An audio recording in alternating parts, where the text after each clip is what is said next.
Hello అండి. Neat యూజీకి సంబంధించిన update ఈరోజు ఏంటనేది ఒకసారి చూద్దాము.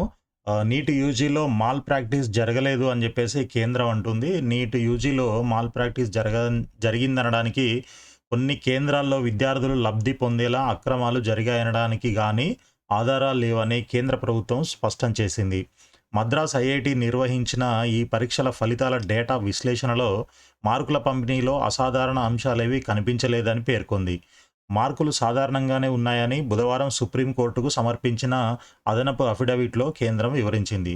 నీట్ యూజీపై గురువారం సీజేఐ నేతృత్వంలోని ధర్మాసనం విచారణ జరపనుంది. ఈ నేపథ్యంలో కేంద్రం ఈ అఫిడవిట్ సమర్పించింది. సో, ఈరోజు మనకి 11థ్ కదా! అంటే మొన్న 8వ తారీఖు హియరింగ్ ఒకటి జరిగింది. దానికి సంబంధించి మళ్ళీ నెక్స్ట్ హియరింగ్ ఈరోజు ఉంది గదా! సో, దానికోసం అని జెప్పేసి ఇట్లాంటివేమి మాల్ ప్రాక్టీస్ ఏమి జరగలేదన్నట్టుగా చెప్తున్నారు కేంద్రం. బట్ ఆహ్, ఆ క్వెషన్ పేపర్ లీకేజ్ కేసు ఏంటి అనేది మాత్రం ఈరోజు మొన్న సుప్రీంకోర్టు అడిగిన క్వెషన్స్‌కి వీళ్ళు ఈరోజు ఆన్సర్స్ అయితే చేయాల్సి ఉంటుంది. మరి దీన్ని బట్టి నెక్స్ట్ అప్డేట్ ఏంటి అనేది మనకి ఈరోజు తెలుస్తుంది ఈవినింగ్‌కి.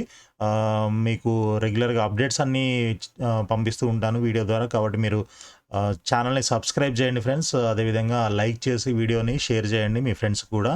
All the best. Thank you.